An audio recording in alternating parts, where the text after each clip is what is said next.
എല്ലാവർക്കും നമസ്കാരം. കൊല്ലവർഷം 1201 ചിങ്ങം 1 മുതൽ കർക്കടകം 31 വരെയുള്ള ഒരു വർഷക്കാലത്ത് മേടം മുതൽ മീനം വരെയുള്ള 12 രാശിക്കാരെയും കാത്തിരിക്കുന്ന ഭാഗ്യങ്ങളെക്കുറിച്ചും ശ്രദ്ധിക്കേണ്ട കാര്യങ്ങൾ എന്തൊക്കെയാണ് എന്നും നിങ്ങളുടെ തൊഴിൽ, സാമ്പത്തികം, പ്രണയം, വിവാഹം, ആരോഗ്യം തുടങ്ങിയ കാര്യങ്ങൾക്ക് ഗ്രഹങ്ങളുടെ സഞ്ചാരം അനുകൂലമാണോ ഇല്ലയോ എന്നതിനെക്കുറിച്ചുമാണ് ഇന്ന് നമ്മൾ നോക്കാൻ പോകുന്നത്. അതിനു മുൻപ് ഒരു കാര്യം ഓർക്കുക, ഇവയെല്ലാം പൊതുവായ രാശിഫലങ്ങളാണ്.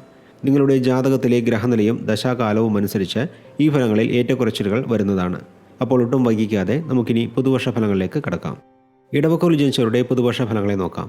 വ്യാഴം, രാഹു, ശനി എന്നീ ഗ്രഹങ്ങളുടെ സഞ്ചാരം അനുകൂലമായതിനാൽ ഇടവക്കൂറുകാർക്ക് ജീവിതത്തിൽ വലിയ നേട്ടങ്ങളും സാമ്പത്തിക അഭിവൃദ്ധിയും കൈവരിക്കാൻ സാധിക്കുന്ന വർഷമാണിത്. കാർത്തിക അവസാനത്തെ 3 പാദങ്ങളിൽ ജനിച്ചവർക്ക് ആത്മവിശ്വാസം വർദ്ധിക്കും. ധനസ്ഥാനത്തിലെ വ്യാഴവും കർമ്മസ്ഥാനത്തെ രാഹുവും ചേരുമ്പോൾ തൊഴിൽപരമായ കാര്യങ്ങളിലൂടെ സാമ്പത്തിക നേട്ടങ്ങൾ കൈവരിക്കാൻ സാധിക്കും. വിദ്യാർത്ഥികൾക്ക് പൊതുവെ അനുകൂലമായ സമയമാണിത്. പഠനത്തിൽ മികച്ച പുരോഗതി ഉണ്ടാകും.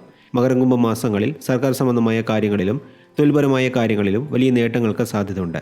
വ്യാഴം 2ാം ഭാവത്തിൽ സഞ്ചരിക്കുന്നതിനാൽ കുടുംബത്തിൽ സന്തോഷവും സമാധാനവും നിലനിൽക്കും. ജോലിയിലുള്ളവർക്ക് മേലുദ്യോഗസ്ഥരുടെ സഹായ സഹകരണങ്ങളും സ്ഥാനക്കയറ്റവും ലഭിക്കുന്നതാണ്. എന്നാൽ 4ാം ഭാവത്തിൽ കേതു സഞ്ചരിക്കുന്നതിനാൽ മാതാവിൻ്റെ ആരോഗ്യത്തിൽ അല്പം ശ്രദ്ധ ആവശ്യമാണ്. രോഹിണി നക്ഷത്രത്തിൽ ജനിച്ചവർക്ക് മാനസികമായി സന്തോഷം നിറഞ്ഞ വർഷമായിരിക്കും. ധനസ്ഥാനത്തെ വ്യാഴവും കർമ്മസ്ഥാനത്തെ രാഹുവും ആഗ്രഹിക്കുന്ന കാര്യങ്ങളെല്ലാം സാധിച്ചു തരുന്നതാണ്. വിദ്യാർത്ഥികൾക്ക് പരീക്ഷകളിൽ മികച്ച വിജയം നേടാൻ സാധിക്കും. സാംസ്കാരിക മേഖലയിൽ പ്രവർത്തിക്കുന്നവർക്ക് വലിയ നേട്ടങ്ങളുണ്ടാകും. സെപ്റ്റംബർ, ഡിസംബർ മാസങ്ങൾ സാമ്പത്തികപരമായി വളരെ മികച്ചതായിരിക്കും. സ്വന്തമായി തൊഴിൽ ചെയ്യുന്നവർക്ക് പുതിയ നിക്ഷേപങ്ങൾ നടത്താനും പുതിയ കരാറുകൾ ഒപ്പിടാനും അനുകൂലമായ സമയമാണിത്. കുടുംബത്തിൽ ഐക്യവും സന്തോഷവും നിലനിൽക്കും. അവിവാഹിതരുടെ വിവാഹം നടക്കാൻ സാധ്യതയുള്ള വർഷമാണിത്. ആരോഗ്യപരമായി കാര്യമായ പ്രശ്നങ്ങൾക്ക് സാധ്യത കാണുന്നില്ല. മകരം നക്ഷത്രത്തിൽ ജനിച്ചവർക്ക് നക്ഷത്രാധിപനായ ചൊവ്വയുടെ ഊർജ്ജസ്വലതയും മറ്റുള്ള ഗ്രഹങ്ങളുടെ പിന്തുണയും കാരണം ഏറ്റെടുക്കുന്ന കാര്യങ്ങളെല്ലാം വിജയത്തിലെത്തിക്കാൻ സാധിക്കും. സിവിൽ എഞ്ചിനീയറിംഗ്, ഇലക്ട്രിക്കൽ എഞ്ചിനീയറിംഗ് തുടങ്ങിയ വിഷയങ്ങൾ പഠിക്കുന്ന വിദ്യാർത്ഥികൾക്ക് മികച്ച പുരോഗതി ഉണ്ടാകും. റിയൽ എസ്റ്റേറ്റ്, നിർമ്മാണ മേഖല, കായിക രംഗം തുടങ്ങിയ മേഖലയിൽ പ്രവർത്തിക്കുന്നവർക്ക് സാമ്പത്തിക നേട്ടങ്ങൾ അധികം ലഭിക്കും. കടങ്ങൾ വീട്ടാനും പുതിയ സമ്പാദ്യ പദ്ധതികൾ തുടങ്ങാനും സാധിക്കും. കുടുംബത്തിൽ നിങ്ങളുടെ വാക്കിന് വിലയുണ്ടാകും. സഹോദരങ്ങളുമായുള്ള ബന്ധം മെച്ചപ്പെടും.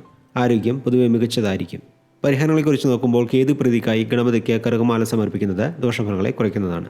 മൊത്തത്തിൽ നോക്കുമ്പോൾ കൊല്ലവർഷം 1201 ഇടവക്കൂറുകാർക്ക് തൊഴിൽപരമായും സാമ്പത്തികപരമായും വലിയ മുന്നേറ്റങ്ങൾ നൽകുന്ന ഒരു വർഷമായാണ് കാണുന്നത്.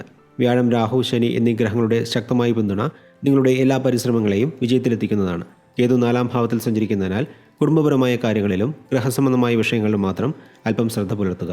ഈശ്വരാനുഗ്രഹം കൈമുതലാക്കി മുന്നോട്ട് പോയാൽ ഈ സുവർണ്ണ കാലഘട്ടത്തെ പൂർണ്ണമായി പ്രയോജനപ്പെടുത്തി ജീവിതത്തിൽ വലിയ ഉയരങ്ങളിൽ എത്താൻ സാധിക്കുന്നതാണ്. എല്ലാവർക്കും ഐശ്വര്യപൂർണ്ണമായ ഒരു വർഷം ആശംസിച്ചുകൊണ്ട് ഇടവക്കൂറിൽ ജനിച്ചവരുടെ വർഷഫലങ്ങളെ ഇവിടെ നിർത്തുന്നു. അടുത്ത വീഡിയോയിൽ മിഥുനക്കൂറിൽ ജനിച്ചവരുടെ ഫലങ്ങളുമായി കാണാം. അതുവരെ എല്ലാവർക്കും നന്ദി, നമസ്കാരം.